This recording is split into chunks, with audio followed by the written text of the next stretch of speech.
Assalamu alaikum wa rahmatullah. Welcome here. This is your host, Ma'awitaka. And we're continuing on our series where we discuss Prophetic Chronicles from the time of Adam alayhi salam to Muhammad sallallahu alayhi wasallam.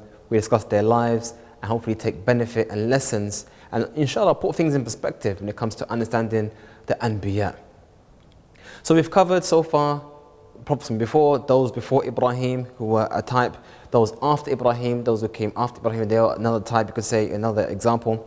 And then we came all the way up to now what's called Bani Israel, or the children of Israel, which essentially was the children of Yaqub who migrated to Egypt, and from Egypt, Musa out of Egypt, and now they've established themselves in Bayt al-Maqdis. They've established themselves as a kingdom, as a dominion, as a khilafah in Bayt al-Maqdis. And after Yusha' bin Nun, the Prophet, the Nabi after Musa and Harun, took the people in Bani Israel and established their land in Bayt al-Maqdis, and they had kingship and authority in the lands established in Islam. Human beings, they became distant away from the teachings of al-Islam, until we have Shamuel, another prophet, or Samuel, who essentially reinstated, because they had lost their kings, reinstated a new king, Talut. And from Talut, we got the whole event between the Bani Israel and Amalekites, the champion being Goliath or Jalut. And here where Dawud came into the story. And Dawud defeated Goliath or Jalut and eventually ascended to power and became the next king of the children of Israel. And Dawud alayhi salam, subhanAllah, was not only a Nabi, but a king. If you look at even before that and even look at after that, you could say essentially the Anbiya weren't muluk, they weren't really kings. Anbiya were an individual, and usually they would advise or give instruction to the muluk or the kings or the righteous of them. But generally speaking, if you look in the history, you find very often that the Anbiya weren't really leaders in terms of governance or kingship. And also you see at this time almost like a development of human civilization. You can see how things are developing. If you look from Adam alayhi salam, which is very family based, and then as we move forward to times of Nuh and the times of Hud and Salih, it became very tribal based. Now we're moving forward now to become city based and country based. So you can almost see the development of human civilization to become larger and larger and greater and greater. So now we've come to the culmination where now we have a king who is a Nabi. And Prophet Dawud alayhi salam, subhanAllah, Allah gifted him with a beautiful voice. So much so that when he used to sing the praises of Allah, even the animals used to come and listen, and they wouldn't move, even though they were hungry, even though they were thirsty. They would sit there, hatta yamut. They would sit there and listen to the beautiful recitation of Dawud alayhi salam. Also, Dawud alayhi salam was extremely, obviously, as he is righteous being a Nabi, also he was wise in his rulership and judgment. Being a king, being a Khalifa, you could say, he was in charge of dispensing justice in the land. There are many, many examples of people coming to Dawud with judicial affairs, and Dawud giving the hukum or the judgment based on the sharia of Musa. Also, subhanAllah, Dawud, being a king, has access to resources, and therefore he was able to be married to 99 women. He had so many wives, subhanAllah, and this is very common in the olden days, especially if you have lots of resources. And as I said, now, as we said, Allah also gave him revelation, which you call the Zabur, which is in English called the Psalms, and this is something that that was given to the prophets. Then we have he had a son called Suleiman, and Suleiman was also a Nabi. And we see another example of a Nabi being born from another Nabi. We had an example of Ibrahim giving birth to Ismail and Ishaq, who in turn gave birth to Yaqub, who in turn gave birth to Yusuf. So we have had in the past Anbiya giving birth to other Anbiya, but it's not a given that just because you're a Nabi that will make your children automatically a Nabi. Only those who are righteous, who have been gifted this task or gifted this, given this gift, achieved that, and Suleiman was one of those who achieved that. And he was also, just like his father, a righteous, obviously a Nabi, but a person who was good in judgment. And eventually, as Allah mentioned in the Quran, when Dawud passed away, Suleiman inherited the kingship, and he then became the king of the children of Israel. And this was the beginning, or you could say the beginning of a new era of Bani Israel. You can almost say that there was the first era of kingship and dominion from the time of Yusha ibn Nun up until they lost the kingdom, and then it was returned back to them with Talut, and then we had David, and then we had Suleiman. And this is this is the second, you could say the second era of kingship, where it began with not just a king, but also a Nabi. And Allah gave Dawud many miracles and many gifts.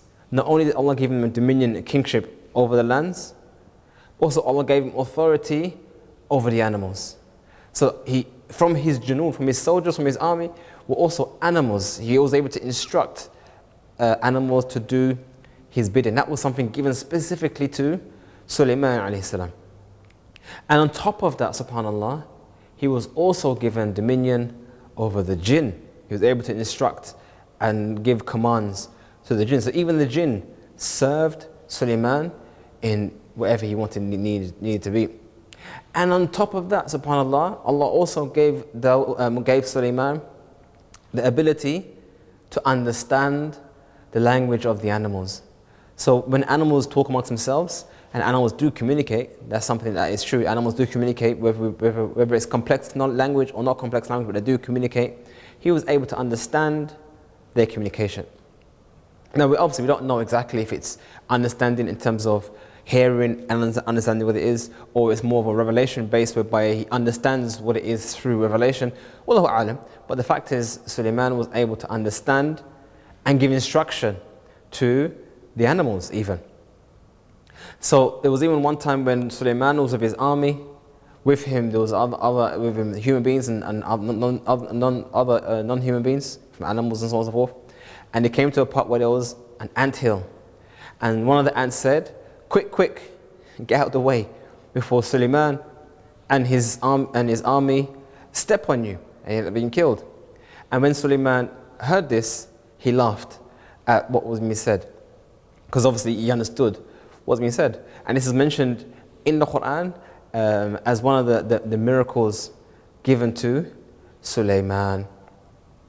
So after, also as amongst that, from amongst his the events that happened with Suleiman, was an event that began with the hudhud. And the hudhud, I think they call it in English the hoopie, is a type of bird. And it was said that the hoopie or the hudhud was primarily used, you could say, for scouting for resources. So if an army was in a certain area and they needed water, then the hudhud would find where the water resources are and then inform the people of what they need and where there was. So there was a hudhud that Suleiman was looking for, and he wasn't around. So he was wondering, where's this hudhud that is usually around? I need to know where this hudhud is. And if he doesn't come, then I'm going to definitely punish this hudhud. So eventually when the hudhud came, it wasn't long after, but eventually when the hudhud came to him, the hudhud had some information, had some news. What was the news? The hudhud said, verily I've come from a land, a far off land, where they actually have over there a leader of the people who is a woman. Now that's very unusual if you think about it, especially for that time, having a woman as a leader. Generally leaders are those who engage in war and battle and fighting, and usually fighting and war is the realm for men. It's unusual that a woman comes into leadership due to obvious reasons. But lo and behold, we have this place which is referred to in the Quran as the place of Saba in Yemen. In fact, this lady was a leader. And what's interesting about this individual, it was said, and Allah knows best, like I said, these are historical accounts, Allahu A'lam, but it was said how she came to power. How did she come to power? Well, interestingly enough, before her, there was a king or a leader or whatever you want to call it. And he was oppressive, causing fasad in the earth, corruption. As unfortunately happens very often when people have power and don't have righteousness. If you have power and no righteousness, we have this issue. So this person was exactly that way. And she wanted to help the people. So she had a good heart. She had a good heart and didn't want people to be oppressed and subdued in the land. Okay. What was her plan? She offered herself to him in marriage and he accepted. Alhamdulillah. So after she got married to him, and obviously when she was alone with him, she got a knife and cut off his head and then relieved the people of this oppressor. And because obviously being an oppressor, no one likes you, when the people found out about this, found out that she cut off his head and then hung his head on the door, they said, yeah, great, you've just saved us from this oppressive individual, you've relieved us from his tyranny, we want you to be our leader. So that's essentially how she became to power. It wasn't the normal way, how someone comes to power. She did it, I would say, the smart way. She did it the stealth way. So that's essentially how she became to power. So it said, qila, so it said. And the Hudhud has narrated that this is the person that exists. But the Hudhud also said, but those people, they worship the sun.